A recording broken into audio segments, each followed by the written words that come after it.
الحمد لله الذي أنزل على عبده الكتاب ولم يجعل له عوجا قيما لينذر بأسا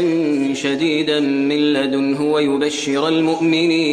ويبشر المؤمنين الذين يعملون الصالحات أن لهم أجرا حسنا ماكثين فيه أبدا وينذر الذين قالوا اتخذ الله ولدا ما لهم به من علم ولا لآبائهم كبرت كلمة تخرج من أفواههم إن يقولون إلا كذبا